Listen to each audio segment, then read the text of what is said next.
সারা দেশেই কিন্তু জ্বালানি সংকট চলছে বিগত ১ মাস যাবৎ। রাজধানীর বাইরের জ্বালানি সংকট সম্পর্কে আমরা জানবো। জামালপুর থেকে সেই তথ্য জানানোর জন্য সরাসরি আমাদের সঙ্গে যুক্ত হচ্ছেন সহকর্মী আলমগীর হোসেন। আলমগীর, আমরা রেশনিং পদ্ধতি, ফুয়েল কার্ড এবং আমরা ফুয়েল অ্যাপের ব্যবস্থাও কিন্তু দেখেছি।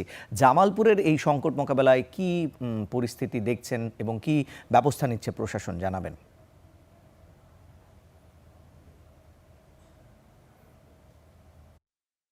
আসলে চলমান সংকট শুরু হওয়ার পর থেকে আমরা যে বিষয়টি লক্ষ্য করেছি যে প্রতিদিন সকাল থেকে বিভিন্ন বাইকারদের লম্বা সারি, বিভিন্ন যে যানবাহনের চালকদের লম্বা সারি তা কিন্তু এখনো চলমান রয়েছে। তো আজ সকাল গড়িয়ে রাতের চিত্র কিন্তু অনেকটাই আসলেই ভিন্ন হয়েছে বলা যায়। কারণ জেলা প্রশাসন থেকে একটি বিজ্ঞপ্তির মাধ্যমে জানানো হয়েছে যে সকাল ৮টা থেকে শুরু করে সন্ধ্যা ৬টা পর্যন্ত কিন্তু আসলে যেসব বাইক চালক রয়েছেন তাদের শুধু পেট্রোল দেওয়া হবে, এরপরে কিন্তু দেওয়া হচ্ছে না। তো আমরা সকাল থেকে আসলে যে বিষয়টি লক্ষ্য করেছি, সকালে আমরা বিভিন্ন পাম্প ঘুরে যে বিষয়টি লক্ষ্য করেছি যে প্রতিটি পাম্পে যে কয়টি আসলে ফিলিং স্টেশনে তেল দেওয়া হচ্ছিল, সেখানে কিন্তু আমরা লম্বা লাইন লক্ষ্য করতে পেরেছি যে বাইকাররা সকাল থেকে শুরু করে দীর্ঘ সময় কিন্তু তারা সেখানে অতিবাহিত করেছেন শুধুমাত্র তেলের জন্য। তো আমরা আরেকটি বিষয় লক্ষ্য করেছি যে শুধু এই তেলের জন্য যে বিষয়টি আমরা লক্ষ্য করেছি যে বাইকারদের মধ্যে হুড়োহুড়ির এই প্রবণতা ঠেকানোর জন্য কিন্তু জামালপুরের মাদারগঞ্জ উপজেলায় ফুয়েল কার্ডের ব্যবস্থা করা হয়েছে। তো আমরা মাদারগঞ্জের যে চিত্রটি লক্ষ্য করেছি সেখানে কিন্তু অনেকটাই এই হুড়োহুড়ি ব্যাপারটি নিয়ন্ত্রণে এসেছে। তো আরো যে বিভিন্ন যে উপজেলা রয়েছে জামালপুরের আরো ৬টি উপজেলা, সেখানকার বাইকার এবং সাধারণ মানুষও কিন্তু চান সেখানেও এই ফুয়েল কার্ডের ব্যবহার শুরু হোক, যাতে করে এই তেলের ব্যাপারটি নিয়ন্ত্রণে আনা যায়। তো আমরা আজ এখন অবস্থান করছি শহরের জাভেদ ফিলিং স্টেশন। এই জাভেদ ফিলিং স্টেশনটি কিন্তু শহরের মধ্যে সবথেকে বড় এবং ব্যস্ততম একটি ফিলিং স্টেশন। তো আমরা সকাল থেকে দেখেছি এই পাম্পে কিন্তু শুধুমাত্র ডিজেল এবং পেট্রোল দেওয়া হচ্ছিল। কারণ পেট্রোল কিছুটা পাওয়া গেলেও কিন্তু অকটেনের বিষয়টি একেবারেই পাওয়া যাচ্ছে না। আমরা জামালপুরের যে কয়েকটি পাম্প আসলে ঘুরে দেখেছি, তার কোথাও কিন্তু আসলে অকটেন পাওয়া যাচ্ছে না। তো আমরা আরো যে বিষয়টি লক্ষ্য করেছি ডিজেলের, যদি আপনাকে আমি কথা বলি, জেলা প্রশাসন থেকে বলা হয়েছে যে চলমান বোরো মৌসুম থেকে আসলে যাতে কোনোভাবেই তাদের আবাদ বাধাগ্রস্ত না হয়, সেজন্য কিন্তু কৃষকদের অগ্রাধিকার ভিত্তিতে কিন্তু ডিজেল দেওয়ার কথা রয়েছে। তো আমরা পাম্প কর্তৃপক্ষের সাথে কথা বলে যে বিষয়টি জেনেছি যে আসলে ডিজেলের সংকট তুলনামূলক কম। কৃষকরা আসলে তাদের চাহিদা মতো ডিজেল পাচ্ছেন এবং যেসব গাড়ি রয়েছেন, বিশেষ করে ডিজেল ইঞ্জিন চালিত যেসব গাড়ি রয়েছেন, তারাও কিন্তু তাদের চাহিদা মতো আসলে ডিজেল নিয়ে যাচ্ছেন। তো আমি আপনাকে যদি এখন এই পাম্পের চিত্রটি বলি যে আচ্ছা, সন্ধ্যা ৬টার পর কিন্তু এখানে বাইকারদের আসলে তেল দেওয়া বন্ধ করে দেওয়া হয়েছে। তারপর আমরা দেখেছি যে আসলে বিচ্ছিন্নভাবে কিছু কিছু বাইকার কিন্তু এখানে এসেছেন এবং তেলের জন্য কিন্তু আসলে অপেক্ষা করেছেন। তো বারবারই কিন্তু আসলে এই বাইকারদের আসলে বলা হচ্ছে বিভিন্ন মাইকিং এর মাধ্যমে যে সরকারি যে নির্দেশনা রয়েছে, অর্থাৎ আম, অর্থাৎ সকাল ৮টা থেকে শুরু করে যে সন্ধ্যা ৬টা পর্যন্ত যে তেল দেওয়ার নীতিমালা নির্ধারণ করেছে তা কিন্তু তারা মেনে চলছেন। তো আমরা এখানে এসে যে বিষয়টি আরো লক্ষ্য করেছি যে এখন আসলেই যেসব বিশেষ করে দূর দূরান্তের যেসব ব্যক্তিগত যেসব গাড়ির চালকরা রয়েছেন, তারা কিন্তু এখানে অপেক্ষা করছেন যে কিছু কিছু তেলের জন্য অপেক্ষা করছেন। কিন্তু আমরা কিন্তু লক্ষ্য করছি এখানে কিন্তু আসলে তেল দেওয়া হচ্ছে না। তো পাম্প কর্তৃপক্ষ যে বিষয়টি বলছেন যে এখন তেলের গাড়ি এসেছে তাদের পাম্পে, তারা আসলে তেল খালাস করছেন, তারপর হয়তো আসলে এখানকার যেসব অপেক্ষমান গাড়ি চালক রয়েছেন তাদেরকে আসলে তেল দেওয়া হবে।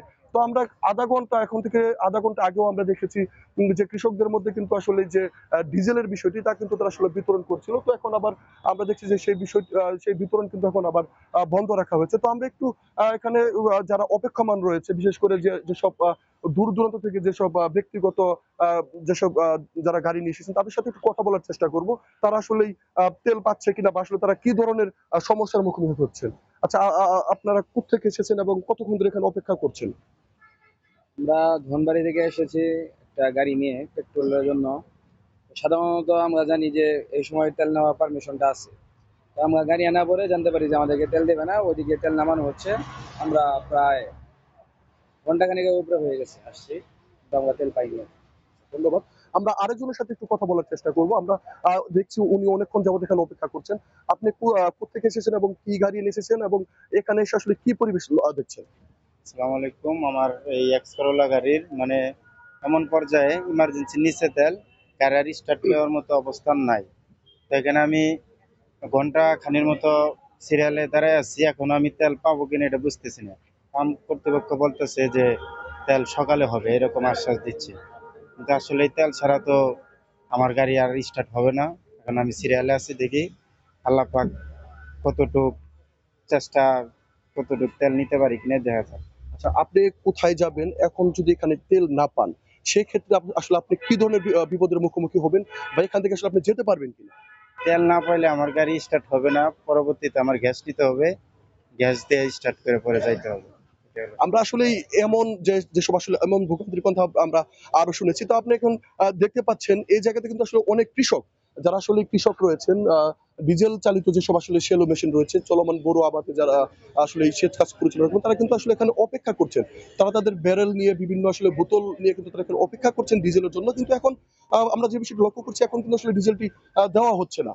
তো আমি আপনাকে একটু তথ্য জানিয়ে রাখি, জামালপুরে কিন্তু আসলে প্রায় ৩৬,০০০ ডিজেল চালিত সেচ যন্ত্র রয়েছে, যার মাধ্যমে কিন্তু এই চলমান যে সেচ প্রকল্প, অর্থাৎ বুড়ো মৌসুম, তা কিন্তু তারা সেচ কাজ পরিচালনা করছেন। তো আমি কথা বলেছিলাম কৃষি সম্প্রসারণ অধিদপ্তর থেকে বলা হয়েছে, তা দেশে আসলে যে পরিমাণ ডিজেলের মজুত রয়েছে, তা দিয়ে কিন্তু তারা এই চলমান যে বুড়ো মৌসুম কিন্তু আসলে শেষ করতে পারবে বলে তারা আমাদেরকে জানিয়েছেন। তো আমি একজন কৃষকের সাথে আসলে একটু কথা বলার চেষ্টা করব।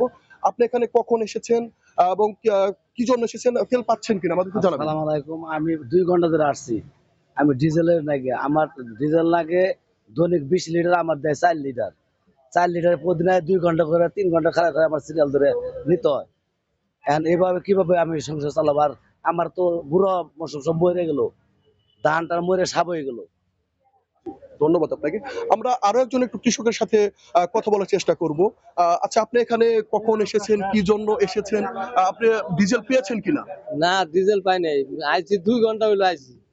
ডিজেল তো এখনো দিতে হবে না, আমি গাড়ি চালাই। ধন্যবাদ আপনাকে। আমি আপনাকে রিশান আরেকটি বিষয় জানিয়ে রাখি। জামালপুর জেলা প্রশাসন থেকে কিন্তু আসলে এই তেলের যে সিন্ডিকেটটা আসলে নিরসনের জন্য কিন্তু তারা সর্বাত্মক চেষ্টা করে যাচ্ছেন। তারা নিয়মিত বিভিন্ন যে তেলের ফিলিং স্টেশন রয়েছে, তেলের ডিলার পয়েন্ট রয়েছে, এবং খুচরা বাজারে কিন্তু তারা নিয়মিত অভিযান পরিচালনা করছেন। কোথাও কোনো যদি তারা মজুদ পান, তাহলে কিন্তু জেলা প্রশাসনের পক্ষ থেকে সেখানে দ্রুত সময়ের মধ্যে মোবাইল কোর্টের মাধ্যমে কিন্তু সেখানে শাস্তিমূলক ব্যবস্থা নেওয়া হচ্ছে। রিশান।